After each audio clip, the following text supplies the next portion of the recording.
Mbage Tofis alwanya olutalo lwe atambula olugendo lwe era alumazeeko bulungi bayibuli weteganya alwanya okulwana okulungi mumubire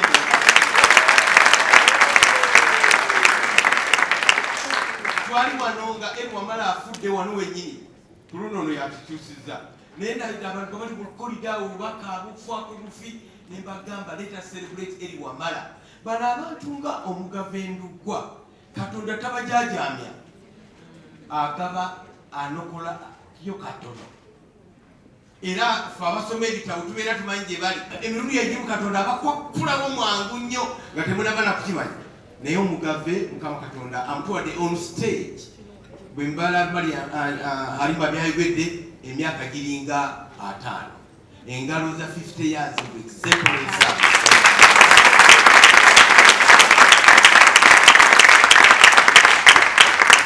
tozanyisa maanyi wali yali asoma akatabo kange ddala ku ddala ofuuka eddaala nagamba okikola otya ng'ampandika zigi zagasitayi sitole sigitwalira wamu naye mbanjukira wenkomye tozanyisanga maanyi ga inspiration nakukangibwa nakutisibwa omuzannyo ogwanduga ogwo gwatukanga nnyo nga biri simple plot naye ng'etambula bulungi reputation for effectiveness eya theme gye bali bawandiseeko ku ssaawa esembayo netulaire tukola omuzannyo gwe twakola gwe mbagambye ogwo bantu bange mwe twajja drama eyatambula ku Bukedde TV for 4 years eyitibwa Byansi because twatisibwa twagenda ne tutereeza ne tufuna ekintu ekiri eternal and everlasting mu Byansi ate omwo mwe mwavudde abantu abatunoonya nga nekyo juzi mu bukadde bwaffe twasayinize contract a big one with Star Times nga bagala tubeeko kitukola olaba from Ndugwas. Ladies and gentlemen, ntyanyo ba MC kubanga ndi professional MC okunkuba obwama era sijja kukikkiriza mbagamba tuddeyo tukole but statement. I'm a person of statements. Ezimu abantu bazitegeera abalala tebazitegeera waliwo edisuwa nti azitegeera ejjo nisegawo nesimbawo gwalolimeya abanoola mwenna mwebali kati mulabye senga mwali munooje wali wandibadde lolimeya ku lumbe lwaffe olwaleero naye nasanyuka because you dared, you trusted me abaalonda Charles Temusegwe but we are lucky we've got a mayor amidstance mayor Makindi. Why would Omugave Ndugwa leave Uganda? Why would Halima leave Uganda? Why would artists leave Uganda? Because you don't have space. Your statement is we need theaters, mu division is on now.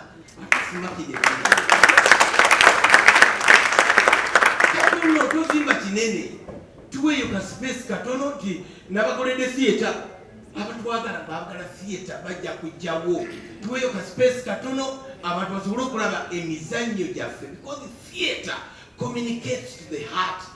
Sasa nali kumbaga mlekede bani katono nali kumbaga about a month ago neperekera abagole baffe bali ba church gospelite ne tugende emunyenyo kuba ebifaananyi omusajja nasibe emotoka nene nava nagamba nzikizibwa okugenda nawe because why not? I'm a simple person with a simple profile. Nagamba you are not that. And you just say because yenze nagamba you saved my life. Senga nafadda but because of ndiwulira nakwata mu nsawo ye nageyo sente ngaza green nambo upapula gabuliko kikumi nedaga abaana benali nabo bapa young pastors ne bagamba erinnya eddungi nalondebwanga okusinga ffeeza nezaabu nze kyansasizira n'okukiddukira sikyakiddukira mmeya w'e Makindi ekiri bonna twavuddeko twesibeko gwebanga Katonda weetantadde n'otugyamu twagala theatre e Makindi Mukama akola atya abawo Cultural Center, Uganda National Cultural Center, nga tujjukira veteran and legendary Omugave Ndugwa ino kino kyali kya buvumu nefe baati twatusazeyo nga tewaliwo gwe twebuuzizaako okuuma eggwanga lyaffe Buganda mu mitima gyaffe. Omugave Ndugwa by that time kyali tekikirizibwa kubanga Obwakabaka bali buliwo nga n'abakulu b'ebika tebawuliza nnyo, ye n'akyeyita n'Omugave Ndugwa era n'agenda kyo maaso. Tumujjukira omusajja ono yatandika ensi ya Katemba earlier than 1972 okutandika okuzanya n'aba ng'azanyidde ebbanga kumpi lya myaka 50 n'okusingawo, ate n'akikola bulungi nnyo muwandiisi, awandika script ze, awandika ennyimba ze, awandika ne lights ze, buli kimu n'aba ng'akitambuza bulungi okuva ku ntandikwa yakyo paka gye kikoma. Awandise emizannyo nga 30 wafiiridde, egimu ku gyo abamu bagimanyi ku ssaawa esembayo, makamu buwaŋŋanguse, emizannyo muyaga mu mako, emizannyo mingi gyawandise. Olugendo lwa wasajja mu bizinga by'essese n'emirala mingi. Afiiridde mu America, ekyo kyekizinze okunkwatako era nembuuza meeya w'e Makindye Mulyannyama bwe mumulaba mumubuuza nti ng'obwa bali mu administration bakozeewo ki okulaba nti baartists balina acting spaces. We twali tukula nga tuyingira mu bintu bino, we had so many spaces here. We had the Wolgoma Theater, we had the Pride Theater, we had the Riverside Theater, we had the Bat Valley Theater, we had the National Theater. Twali naneza uledi yasimanyi luddawa, twali ekamocha, twali nyingi nga zonna abantu bagendayo ne bakola emirimu gyabwe. Naye ekibi tezikyaliwo kubanga abantu bajjanga mu nsawo zaabwe ne bazitandika, abantu bajjanga mu nsawo zaabwe ne bazirwaninga nga group bwefuna abuzibu nemalayo emyezi 3 nga tefunye ssente nga ba tenants ba landlords nga babagobawo nga ate babikyusa.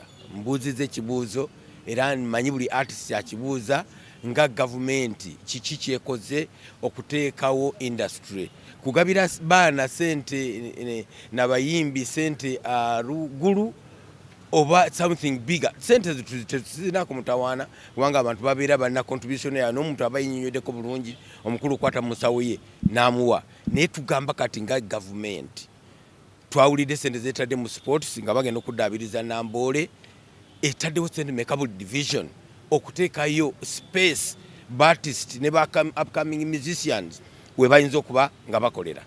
That's my question. Mu kujjukira Omugave Ndugwa senga ekyo kibeera nga kyanukuddwa, I'll be a very happy man.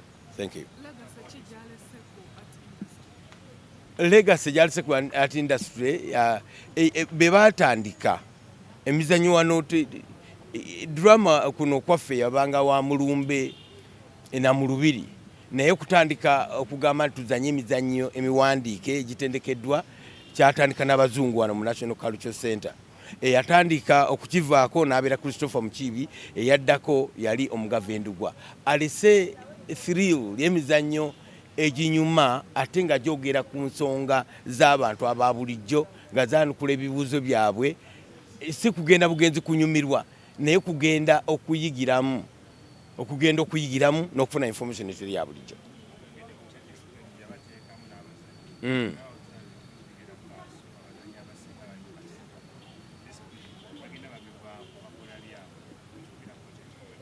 Discipline yali mukugunyo mu discipline. Ngera baartist bonna abasinga abasooka abo baali nga batambulira nnyo ku nsonga ya discipline, nga tali discipline tayinza kubanga waali.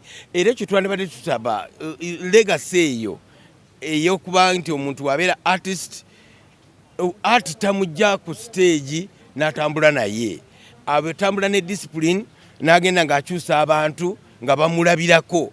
Omuntu bwakulaba bw'ati akuyigirako ate ne kimusigala mu bwongo. Thank you.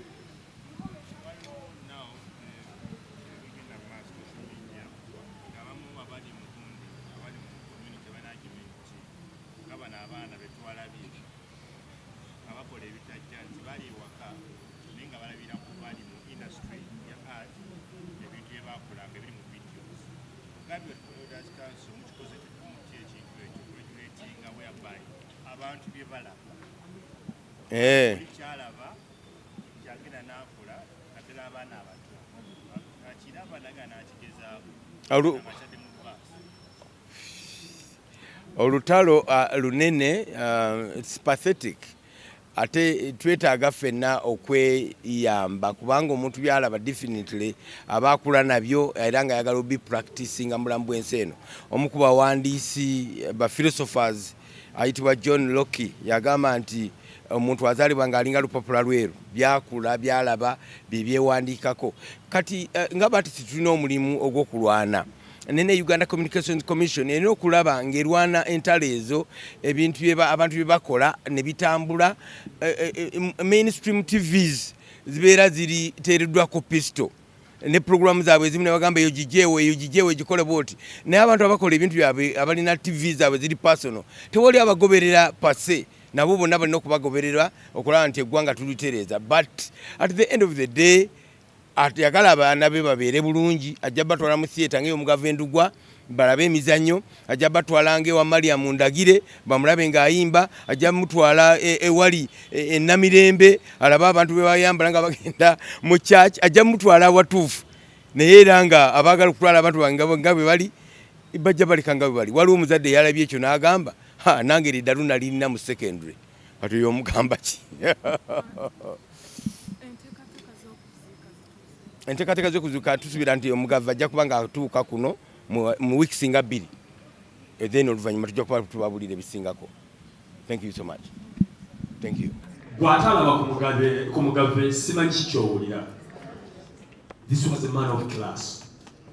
Ng'ayagala buli kintu ekirungi. Wadde one time namubuuzaako naye nga sikulaba nkongo ogenza okulaba omuzannyo gw'omuntu. Yagamba nze siraba mizannyo gy'abantu. Bwe naatula bajja kulowooza mbakoppa kati boke bajje bakoppeezi. You get? Ye ng'atuula yalina sinnawulira muntu yenna akyogerako neze kakyogere, yawandiikanga script naye ng'awandiika gwe kennyini. Yatunulanga bw'ati n'atunuulira Abe n'alaba Galimpitawa, n'awandiika Galimpitawa nga Abe gwawandiika. Wagendanga okujja ku stage nga kye yawandiise era nga n'okuba kuwunzika nga n'akiteekamu awo n'awunzika. Kati gwegenda ku stage oleme kuwunzika alyoka kuvuma erinnyo kitegeere.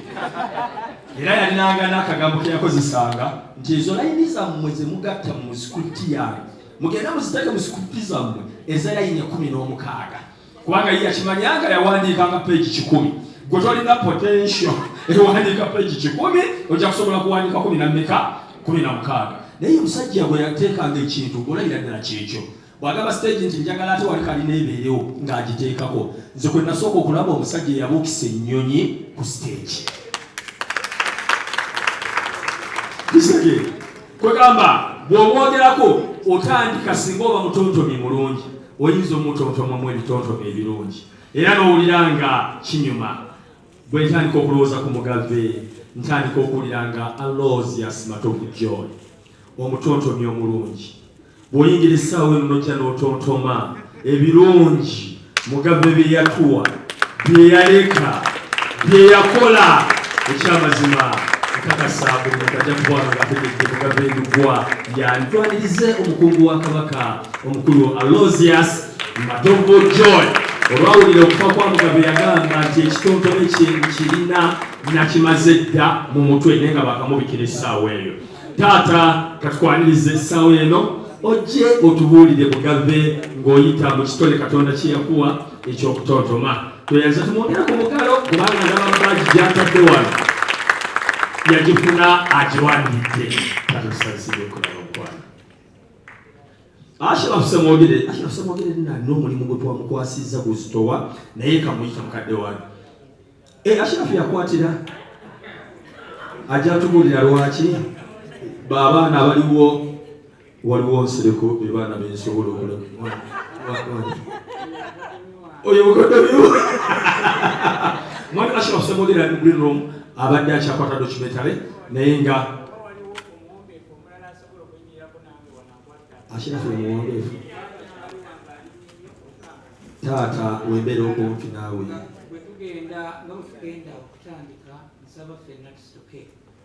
lwakuba nti ne bwe tuba twafuna emidaali egy'obuzira tebali tukubira mizinga nga tufudde kati tandise gyekubira bwetu.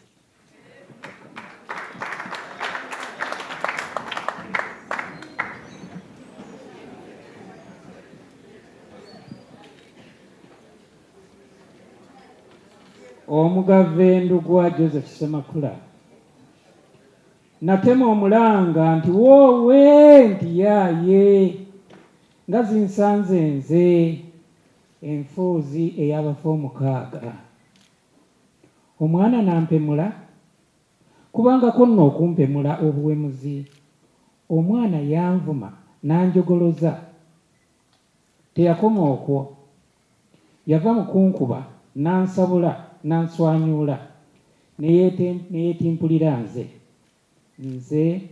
enfuuzi ey'abafa 6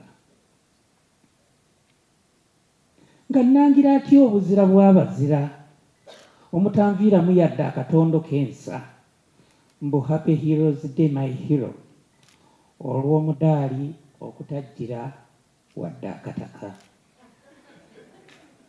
mba nkyasonda n'okuyiiya ebyokumuddiza ng'obubaka okuva eri muto wange omuggalanda Edi Sendi yali agenda ku mpewo ku ssaawa eyo yennyini nga neetaaza ebyafaayo ebikulu ku Omugave Ndugwa. Konze siibikulimbe muto wange wabula byebuuze ku kitaffe ekamunye Andrew Benon Kibuuka.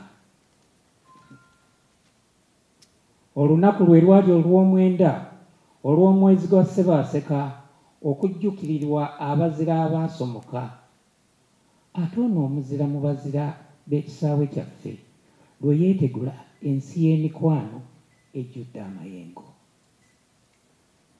Omwana teyambikira yanjagaliza ssanyu ku lunaku lw'abazira.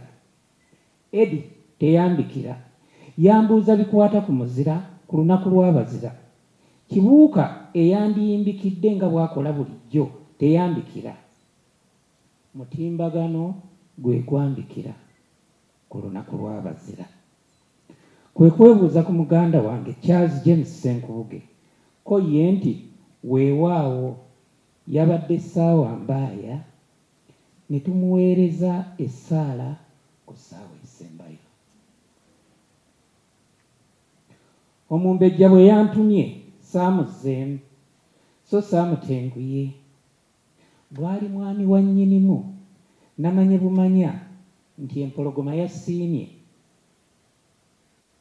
Ate naawe Omugave we wabiyingiriddemu n'obitabangulira ddala n'ontawanganya ekiro kyonna ng'ontuma mbuuze mu baana bo amannya ge baakupaatiika. Kale abafu banneefunira bannange yavuddeyo mu Amerika nga ŋŋamba mbuuze ne mbuuza Mariya ko Mariya nti tagajjukirangako era tagamanyi okuggyako eri Omugave ne dayirekita. Abe nga takwata ssimu. Ashraf ng'eyiye yagiggyeeko yabadde omulongo Honalo Katolu Bwama eyanzije ku Koligo okumpa nickname z'Omugave. Nkujjukireko kiggwe Omugave Joseph Ndugwa Semakula baby face the Shakespeare. Saakulabako ng'oyomba okulwana oba okuvuma oba ng'ogabattuka osaatuuka oba okunaawuula oluta. Mpozzi okuggyako akamwenyu akatayolekanga mannyogo nga kalinga akaakupaapirwako. Ebigere byo byeddiriŋŋananga tebyetanga ntangazi. Kyekyali ekyama ky'emirimu gyo nga topapa nga tosaayirira ku mabbali g'omugga guli nga gy'osinziira okusomosa emmombo ze mu bukkakkamu mu bugumiikiriza n'osomesa n'obangula n'otendeka. Ebibyo wabiwanga obudde wabifumbanga ne bijja. Ng'amako gatutte mu buwaŋŋanguse tewayagala kugayawulayawulamu. Wagiranga n'odda n'obakuŋŋaanya ne mwejjukanyaamu ne mututemberamu n'obazza eka ku nnono y'omusaayi gw'obutiko manyamanyanga ogwa Black Pearls. ofiisi teyasigala njereere. Luno olugendo lw'okutte tetumanyi bizinga gye lukutuusa. Mu nzikisa eyo gy'obulubuukira kati ng'eno tukyali mu kitangaala. Laba bwe zitusigadde ddala mu ssanyu, laba bwe zitusangidde ddala mu ssanyu ly'okujaguza abazira, omuzira waffe ow'omulemirembe.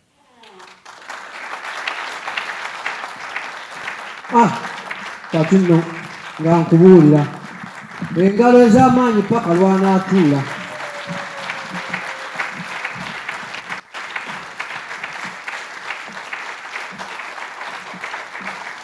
Nzijukira waliwo akatontome ke twatontomanga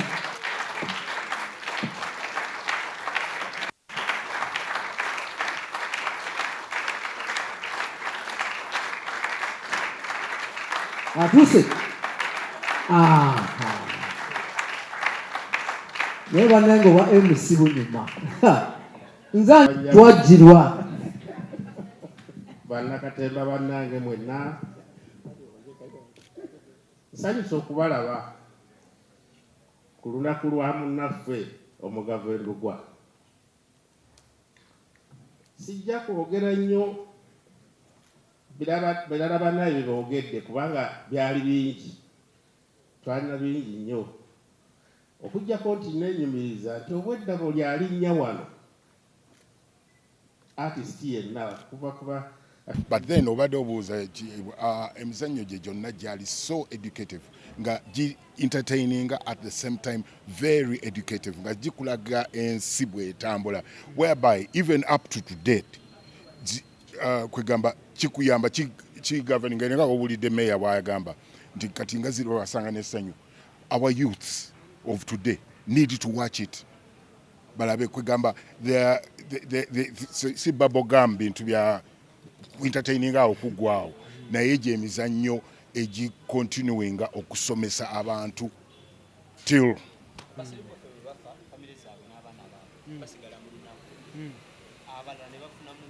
abalala basigala mu ssanyu.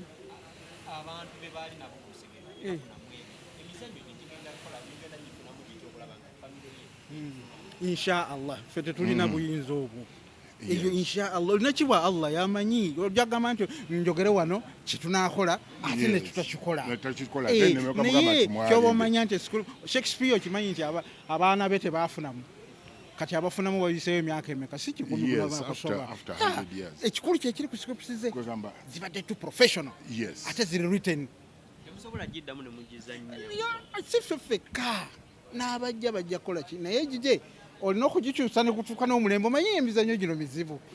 Bonna zisanya omuzannyo gwa 86 n'enguzannya kati ate abaana basobola okukola ki naye osobola okukyusa ne kugenda mu mbeera ono kyagambye ziri basanga n'essanyu okyusa bukyusa nnyimba zirimu ezigenda kukaka. Naye kambaweeyo kino Ndugwa kye yakola.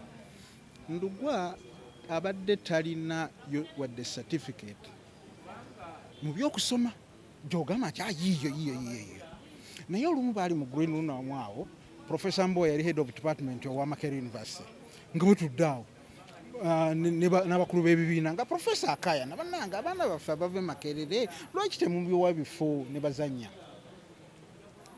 kati bwana ne boogera tujja kuba gundi Ndugwa ye yaleeta ekintu kyo n'agamba Professor kyamanyi abaana abava ewuwo bajja nnyo n'ebitabo kamaleyo bajja nnyo n'ebitabo n'agamba nti katukole tutanamugamba nti tubadde tukusaba oddire abaana abali olwedde muki mu performing art abali mu Katemba batwale Makerere obateeke ne bali abatali mu Katemba bajja kuvayo nga bokoze eki kati n'ofuna Katolo Bwama n'ofuna Abe Mukiibi n'ofuna abo bonna abagenda practical know how including me.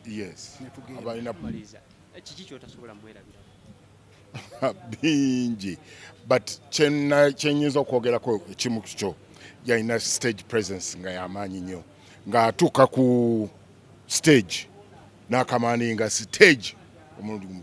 So bira bingi nnyo biyinza okutandika okwogerako but one thing as an artist nze kyenyiza okwegomba ku artist munnange yalina that stage presence, yalina stage command.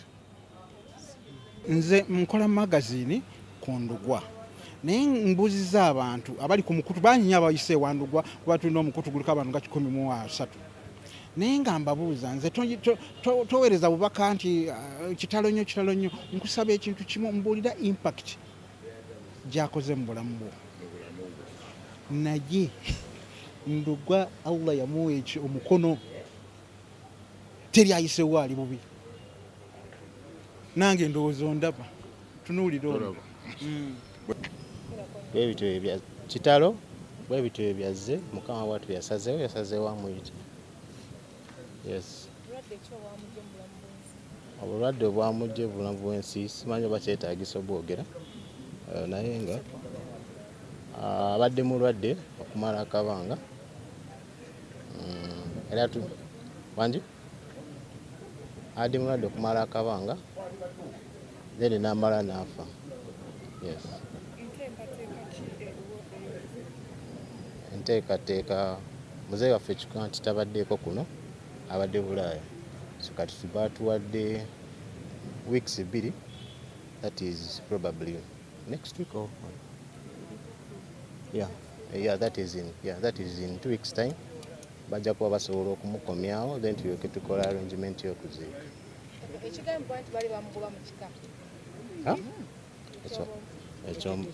Ekyo mbadde sikimanyi.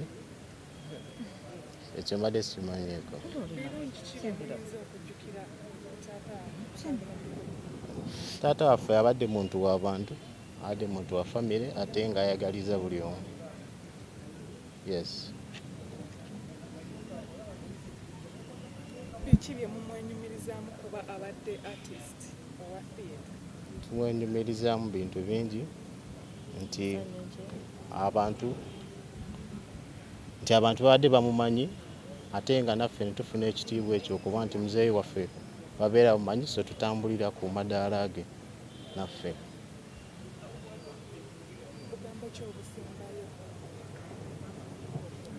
Taata waffe tumwagala nnyo era tusaba Mukama amuwe ekimuli eky'emirembe ne buli omu gwembi ebyamusobako bamusonyiwe. Yes.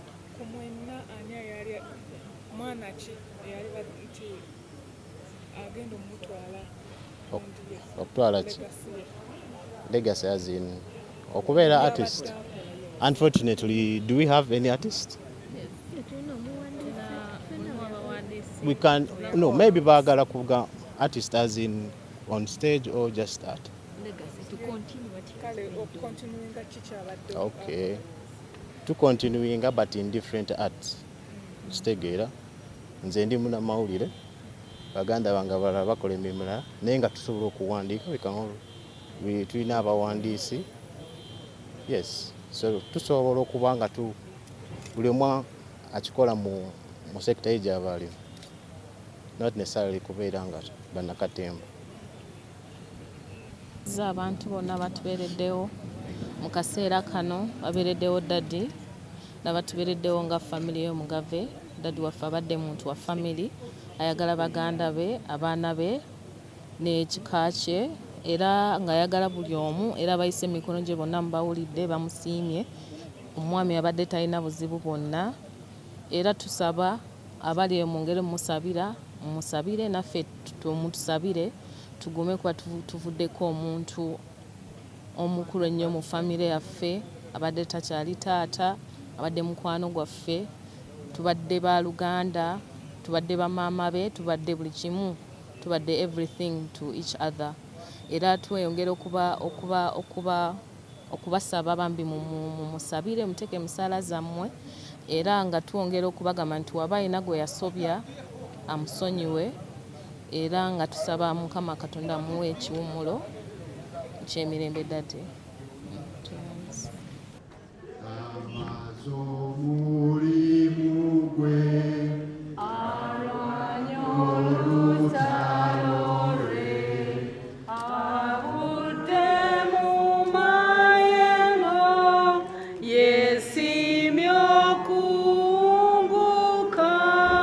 Chita fetu ayo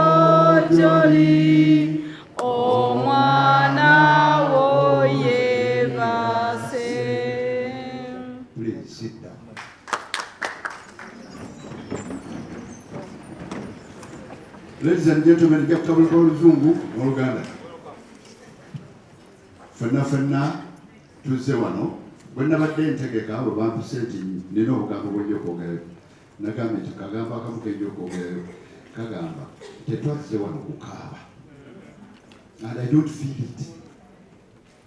With Jones in Bulam one day, I didn't know I can sound from when I go November, I was in Yaga. Ngamba abantu ntitofa n'afudde. Don't die with the dead. Oli afudde, continue living, okole ebintu nga bisatu. One, oli byonna ebirungi ebyakuyigiriza osigale ng'okutwala mu maaso. Are we clear about that? Number two, oli afudde ebirungi byabadde tannamaliriza osigalawo oba omulabaawo tokaaba. Because bonodde mukaba byabadde tannamaliza tojja kubimaliza. Number two, ebirungi byabadde akola tojja kubiyiga kubikola. So concentrate on learning what he has been doing and you do them. And then number three, kugamba nti omuntu ono afudde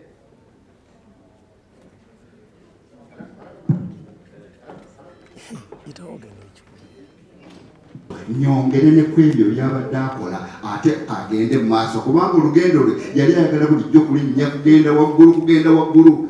If you concentrate on crying, when will you do those things? So the thing is, Ndugwa nange okujja wano nammwe abali wano nzize wano kulaba omugenzi ono Ndugwa kumpa maanyi mapya.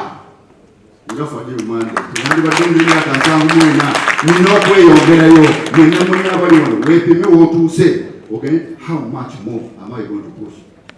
Gwe bali kwogerako ki ng'ofudde? Bulijjo ntunuuli abantu nga basaayo omuntu mu ntaana tyamaze omulimu gwe ne ngamba mulimu ki? Mu kujja wano okutendereza Ndugwa byakoze buli omu weebale okoze mulimu ki? Seriously. Nange neebuuze Faje mmande bwe mbeera nga mpandiika bitabo mpandiise bitabo meka kiki kyenkoze naye abasinga ate bujjukire nti sayansi oba abawandiisi bagambye nti naddala mu third world country talanta zonna ze tuba tuzaaliddwa nazo ebitone byonna bye tuba tuzaaliddwa nabo bagamba nti we tufiira abasinga tuba tukozesezzaako ebitundu 15 byokka. Ebitundu 85 tufa nabyo ne bifunda tebyavaamu. Ndugwa kyakoze? No. Ndugwa agezezzaako. Ndugwa awandiise ebitabo emizannyo egisukka mu 3 ebya drama nze nali mu kuyimba era nga tumuyigirako kinene nnyo nti mu ngeri y'okukwata aba artists n'okweyisa obulungi okubeera an example ku bantu abalala. Ekyo kyemuyigirako nnyo kubanga yabeeranga ku Riverside Theatre eyo era oluvannyuma naffe ate bwe twamala okwetengerera ne tutandika okuperformingirayo era ennyimba zaffe nga sooka omunoonye lwe musinga okumanya lwamanyika nnyo nga tubeera mu theatres ng'ezo Pride Theatre, Riverside Theatre era ng'Omugave Ndugwa be bamu ku baatukwatangako. Yes. Yes.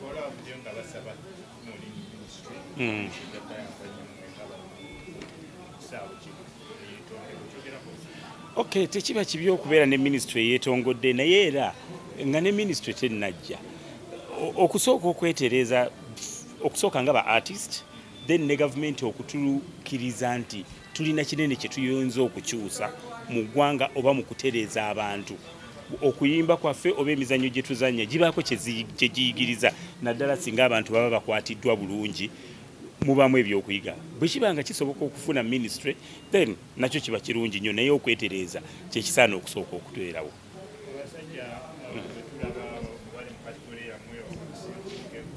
Yeah. Yes. Yes. Yes. Okay, okubafaako tubafa kituluma naffe kubanga era mu interviews entera okubeera mu ntera okugamba abantu nti bw'obeera mu myaka 2-3 kyokola kyoyimba ennyambala gy'oyambala kyogamba abantu tunulira bwe kiribeera kubanga ennaku zino ebintu buli kikolebwa kirikodingibwa abazzukulu bo abaana bo bali kulaba batya so ate n'okulowooza nti okuentertaininga abantu oteekwa kubanga mu mutwe otaddemu ekintu ekyo tukyewuunya bw'oba olina ekitone tekikwetaagisa kuteekamu kantu konna mu mutwe kubanga ekitone oba okirina era ekitone ekyo ky'oba osharinga n'abantu so tekyetaagisa kuteekamu mwenge tekyetaagisa kuteekamu biragalalagala okuggyako ng'ekitone tokirina ng'oyagala kubuzaabuza naye nkubiriza bawala bange ne batabani bange nti buli kyokola ku stage buli kyokola ku TV ng'oli mu myaka 2-3 jjukira nti ojja kuweza emyaka 4-5 abazzukulu bo n'abaana bo bakirabe toliswala. Won't you get ashamed because of what you have been doing at the early age in the youth stage? Olina okutunuliranga kizimbe eggwanga n'abantu okukwagazisa omulimu gw'okola. Mpola abantu obuko kyobagamba yebagamba tatategeresha byonna mubimaze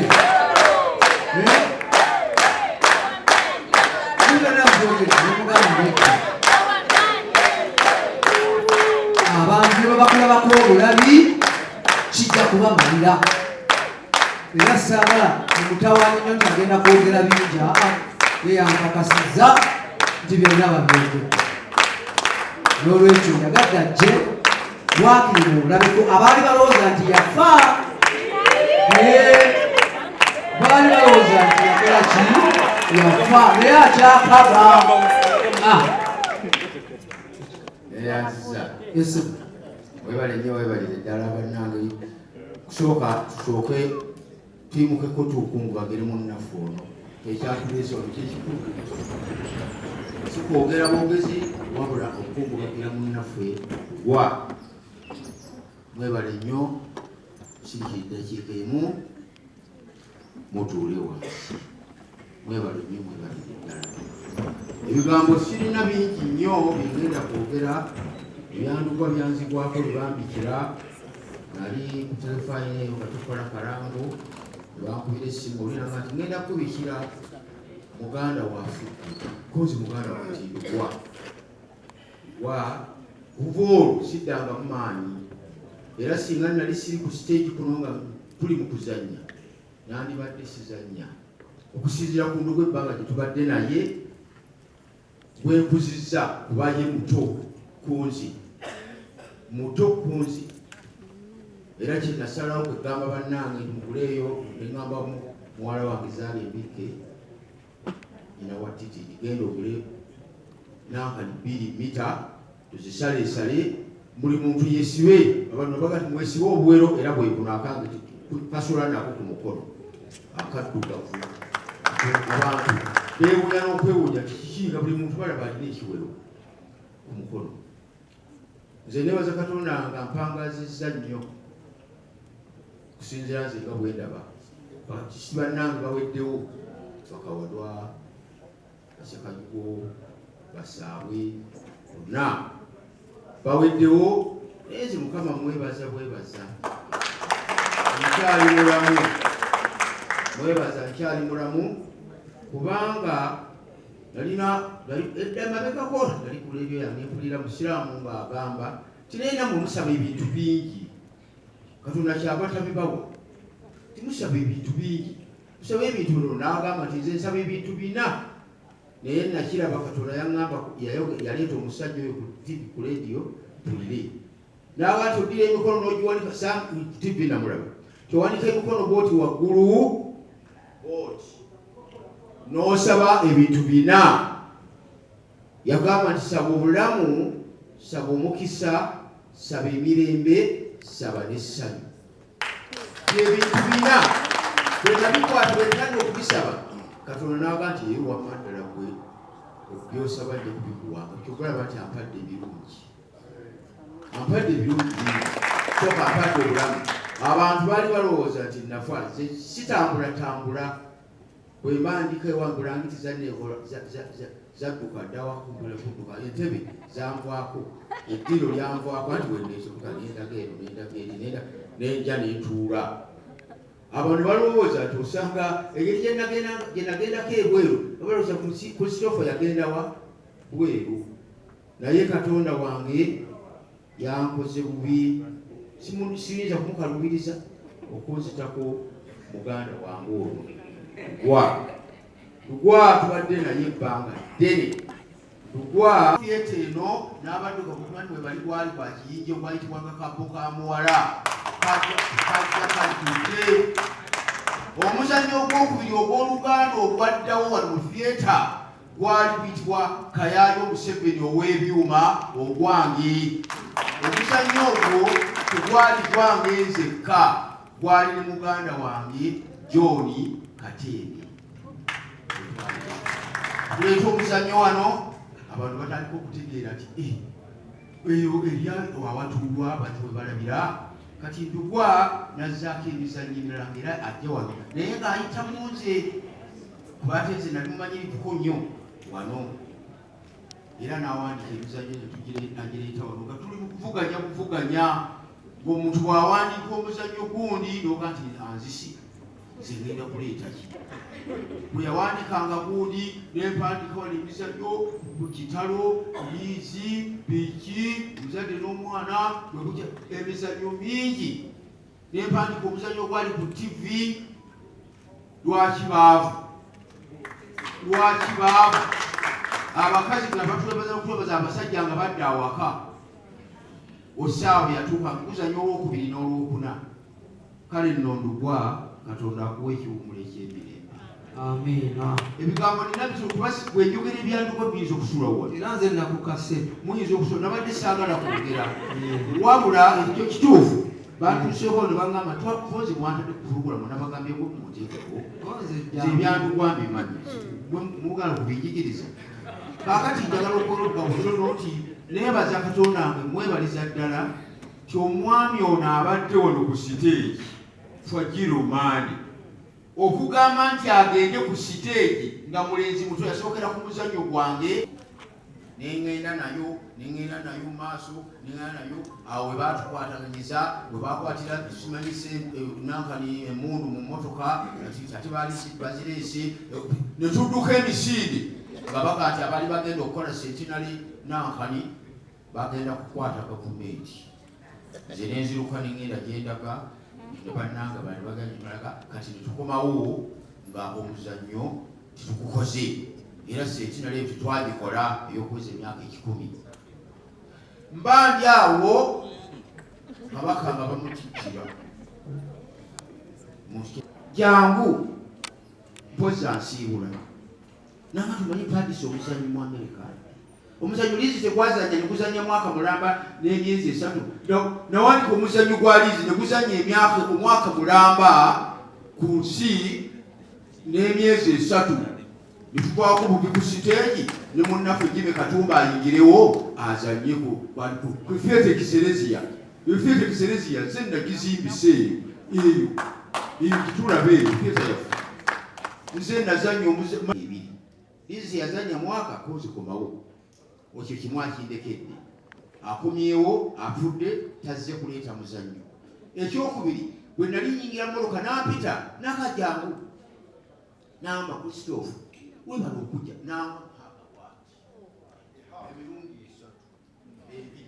nangamba nkwagaliza okutambula obulungi yansiibula Ndugwa kwata akamasikoliko taata tweyanzege sebo mukama wange nga sinnakanyweza bulungi obulamu bw'owangadde nabwo bungi nnyo era tusaba ne muganda waffe Katolugwama ojja mubuulira ky'oyiseemu okusobola okuwangaala paka bwoti mwana muto nnyo naye olowooza yakusinga obukulu ekyokubiri tukwebaza ku myaka gy'olina twagala tukukoppe okuumya ekisumuluzo kabanga tukulaba ekisumuluzo ky'emmotoka tekikuba ku mukono nze nagamba najja mu nsi kufuna birungi sajja kufuna bibi emmotoka zigenda kusigala mu lujja oganiremu kwata kumati ndulira abantu tweyasisa nnyo tweyanzege mwava ow'ekitiibwa Pale Kabuuza Mukasa Nabudala era ngenda kumusaba agenda kujja wano mu maaso mu kiti ekyo nazzenga Mengo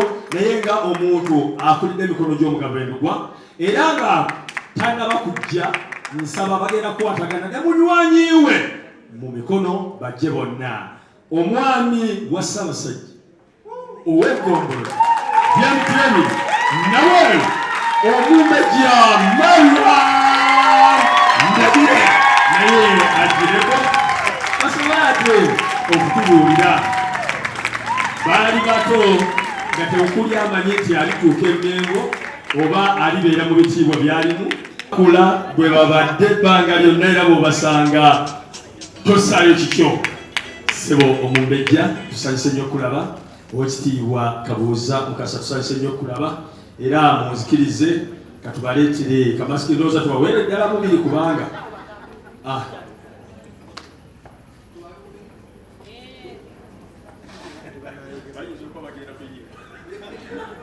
tweyanziza nnyo ba MC b'olunaku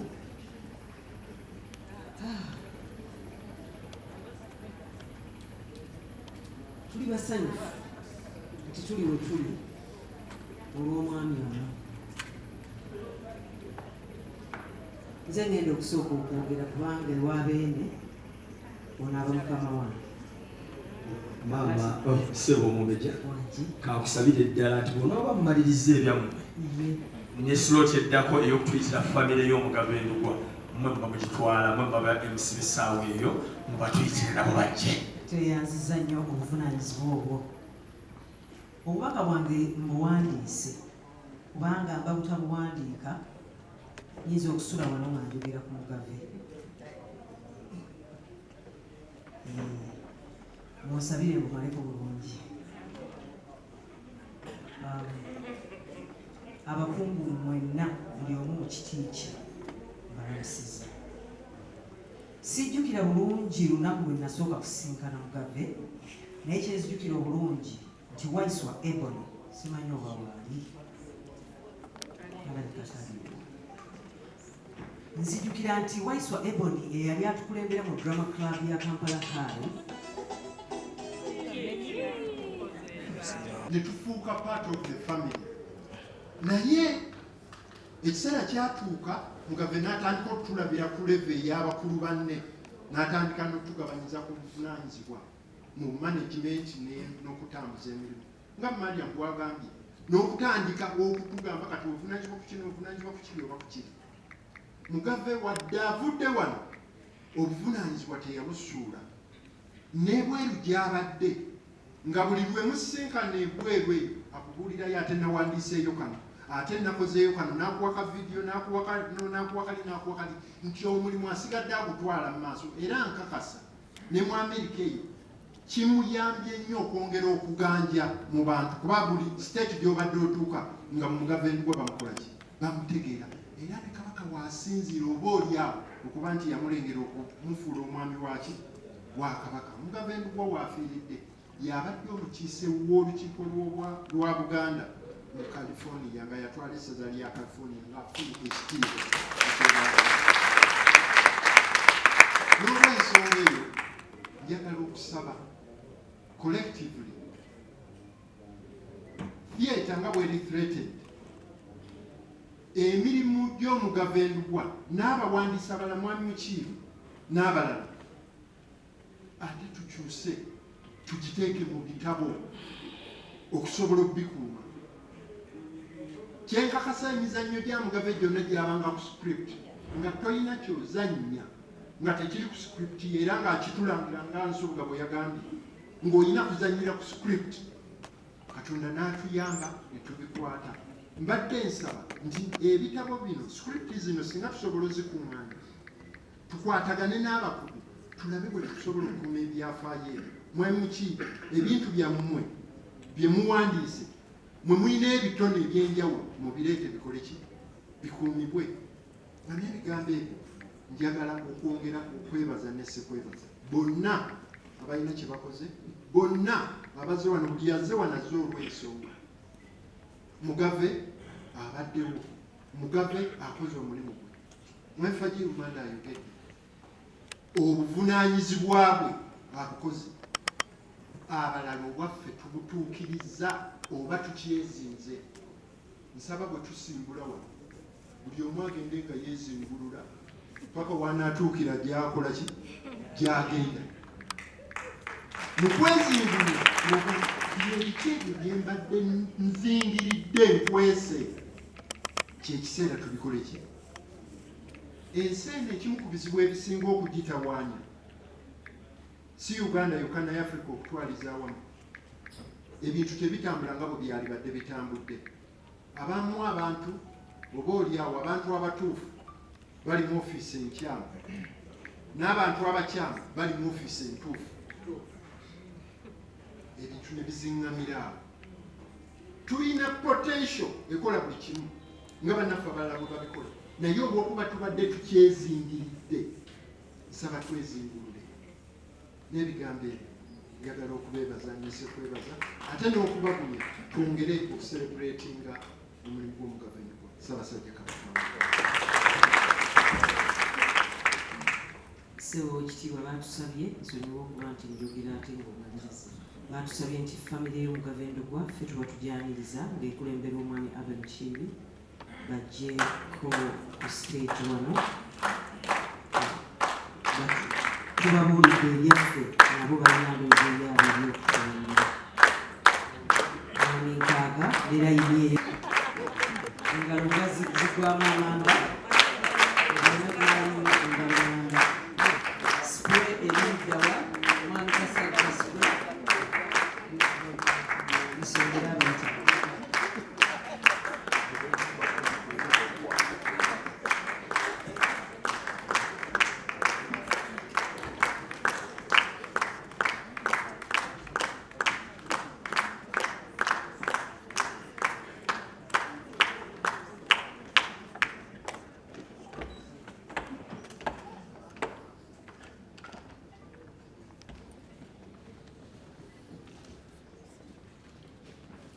tubebaza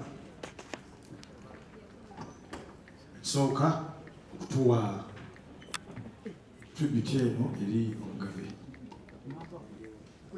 Tuli bangi. We choose not to mourn Omugave Ndugwa but to celebrate his life. Njagala twebaze Katonda olw'obulamu bw'Omugave.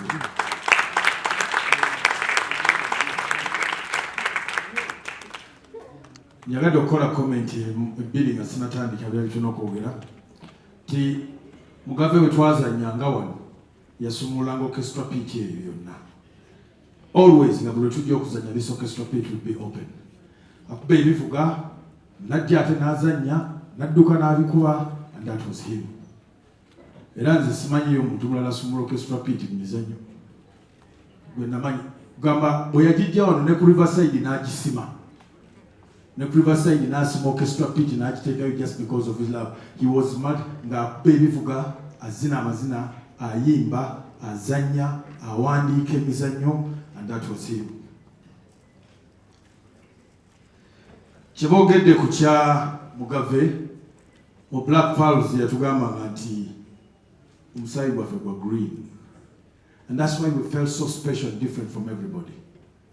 Nga tukola emizannyo n'atuyigiriza bona babyogedde everybody ayogedde bye baatuyigirizanga. Mugave ng'akuwa time ng'ayiga senkuge speed yonyumidde nnyo. Kwolwo bwe tuzannya omuzannyo ogwo omanyi he was that type nadde bali abakayimbira babaddemu ti baguwulidde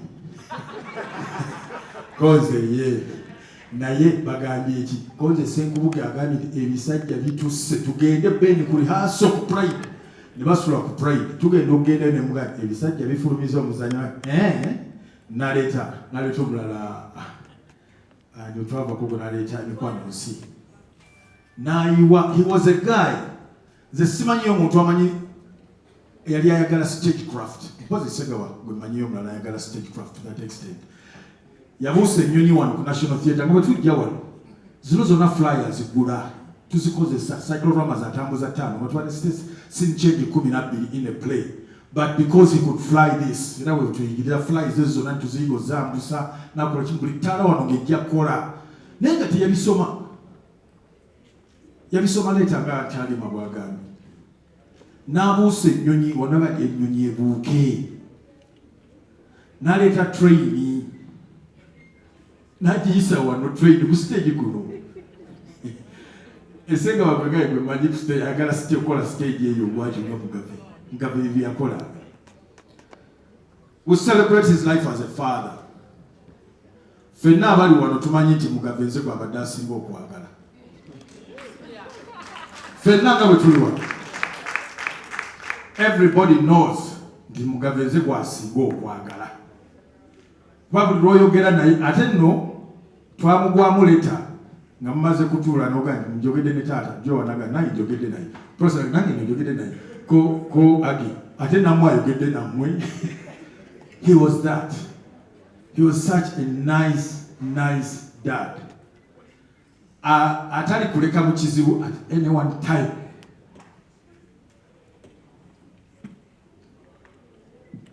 Ng'ayogera naffe buli kintu.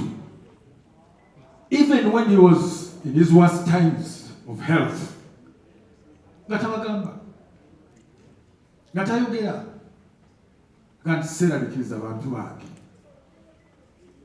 It was until I think 3 weeks back, 4, lwe yangamba nti yogera ne baganda obulwadde bunnuma. Nduka ntuuza abantu bano okubabuulira. He was a friend. Mugave alina omukwano ogwa buli muntu. Tojja munyonyo n'atakwokera kanyama. Ekyo tekisoboka. Nga yeetala ne wagenda ne Los Angeles n'okyala abeera mu ffumbiro. He was that type. Abeera awaka kufumbira bano bonna.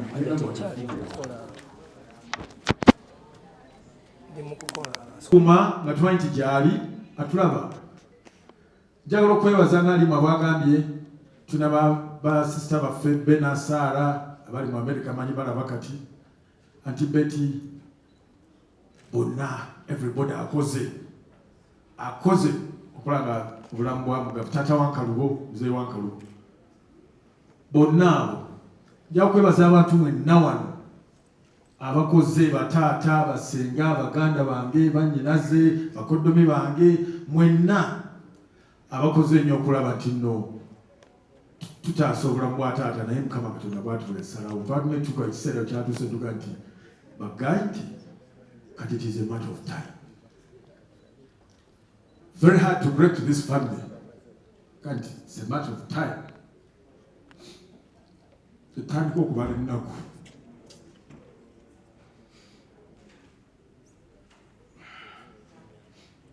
Namusawo batugambe the cancer has spread so fast. Stage 4 plus, he has days to live.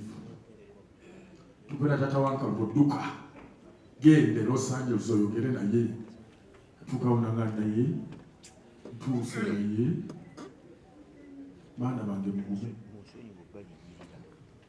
Twebaza abantu bonna abadde mu bulamu bwe. Twebaza abatugurumiize NationalTheater netugurumiize nnyo. Twebaza Mami Fagil Mande, thank you so much for being here.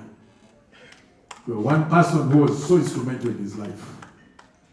Mzee Christopher Mchivi, webale nnyo.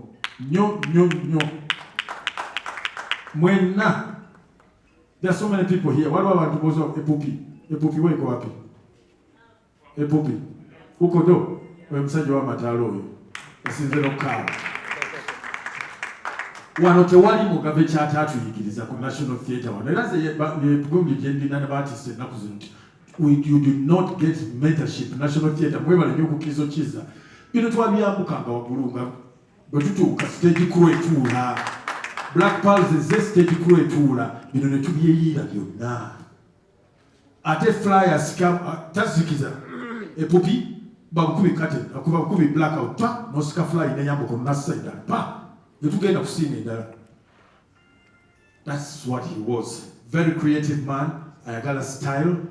Omwambazi eyefaako alina smile 24/7. Mugave ngana mbera mu kizibu kitya. He will smile naga akatije pita. Emizannyo ng'ekitangaala mu nzikiza will always leave a mark mu theatre world. Olwa script musayibwa obutiko bagwogeddeko bingi byetusobola okwogera ku Mugave. Naye nga twagala kubeebaza nnyo mwenna mu National Theater. Thank you so much. Mwenna mikwano gyaffe, mikwano gya family. Bwe tubadde Black Pulse, God bless you. Thank you so much. Mbaddeko ku forum omukole mwagiteekawo and I follow. Manje bigenda mu maaso. Mwebale nnyo, mwebale ddala. We are not sure when the body will be here. The systems zikyatukalubiriza. Okuva lwe yafa twayogera oli n'abasawo ku ddwaliro nga bagamba bakyakola investigations. The best they could give us was 3 weeks. Twebaza abantu mwenna abazze okutukubagiza emunyonyo, abazze ababadde naffe buli ngeri yonna tukyaliwo. Mbeera yonna tujja kwongera okubabuulira bwe bitambula n'okubabuulira ddi lwe tugenda okuziika nawa ng'ekiseera kituuse. Naye nga tweyanziza nnyo nnyo ddala.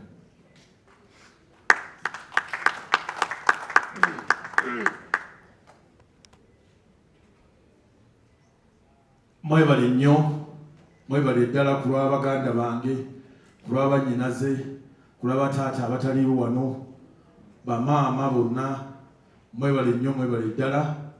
Tusabire nga family tusigale nga tuli wamu, nga tutegeeragana, nga tukwatagana, ate era tusobole okutwala omulimu. Kyokya tubakakasa nti omulimu gwa taata tujja gutwala mu maaso. Tujja gutwala mu maaso. Bano abaana bonna bali down. They have a reason to be down. Everybody feels down. The body feels low. But we urge them,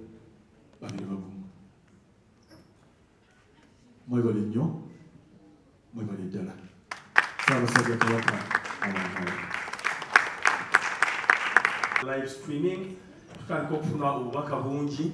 Nfunyeeko wano obubaka nga mwami Sakamate Grace agamba nti okuva lwe byatandise bali bize babiraba era abaziga nga bayitamu.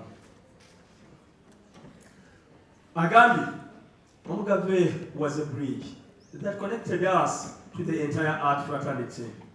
If it wasn't him, you never know, some of us wouldn't be in art.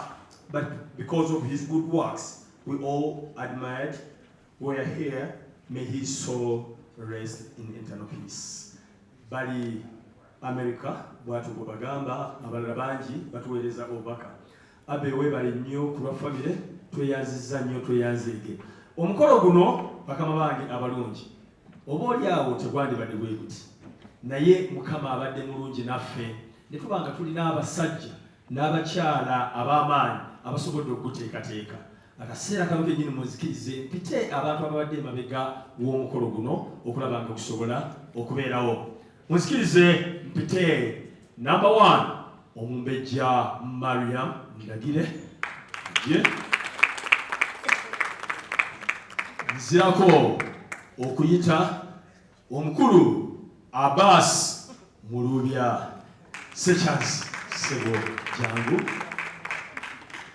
Nyongera okuyita omwami Haji Soskwi, director w'ekisalabudde Haji Ashraf Semwogerere, naye ajje yegatte wano. Era mu ngeri y'emu munsikirize mpite mukama wange Eva Michala oba n'abakyala w'ennajeera ajje omukyalo oyo tusanyuse nnyo okumulaba, n'omukulu Shafiq Kasagga Kiyimba. Abakulu bano be mulaba babeesinga emmaaso, n'omukyala Maggie yali ali Los Angeles, ye abadde abitambuliza ku mutimbagano naye nga y'omu ku akakiiko kano gabe kayimiridde wano nga nange mwendi ne Kim XP, omukulu Kim XP ali manju Kim Jangu oyo n'omuzzukulu wa kibiina kino. Documentaries zonna ezigenda mu maaso yali emabega waazo. Oyo yazaalibwa ku Riverside Theater, n'akulira ku Riverside Theater, n'azaalira ku Riverside Theater. Oyo ye mu Black Pause yagamba nti nze ndi ku buzibu emirimu gya Black Pearl gyonna waliwo enteekateeka bweti omukulu Fajirumanda abadde agyogerako nti tunakikomyawo no akakiiko akatesitesi bwe katudde kateesezza ne kagamba tujja kuteeka ebintu bino mu bwino ne tusalawo okukola magazine gye tugenda okukola era abantu abali emabega wa magazine omukulu Ashraf Semogede wuuyo agenda gibabuulirako era nga bakwataganye ne King okulaba nga buli kintu kyonna basobola okukikuŋŋaanya ekikwatagana n'Omugave ekikwatagana n'abaana abayise emikono gya Mugave n'ebirowoozo byammwe na biki ebirungi n'ebibi oba oliawo bye mwogera ku Mugave so kanzikirize Ashraf oyagala kugibagambako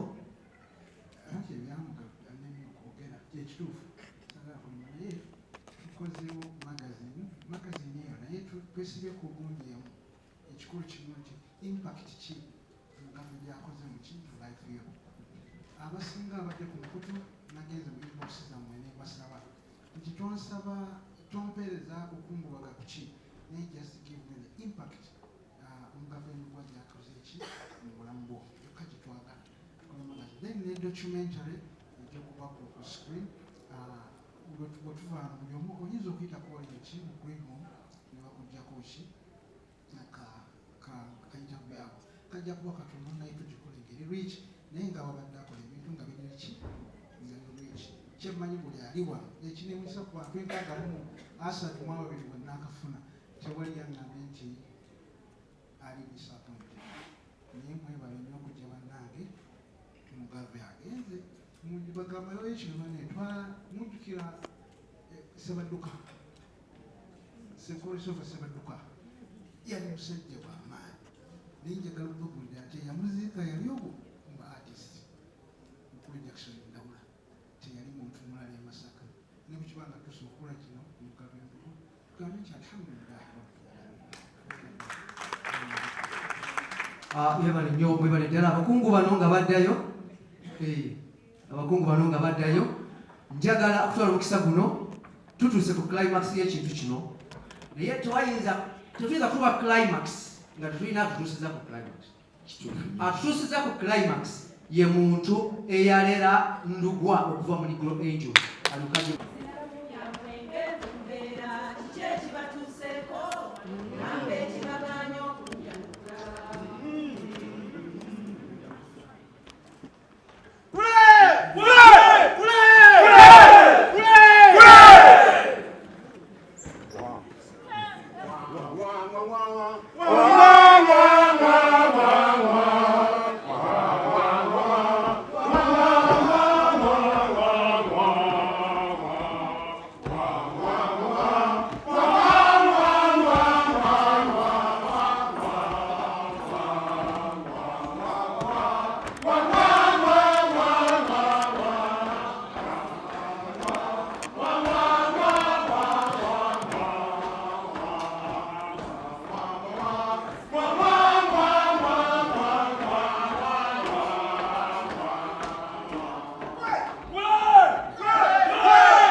Bigambo biwanvu nnyo tuyinza okusulawo ne tukeesa n'olulala ne lukya ne luziba kubanga namusisinkana nina emyaka nga 15 ndowooza nga twali tuzze kuzannya muzannyo gwaffe ogw'essomero ku kizimbe kye kye bayitanga Riverside Theater.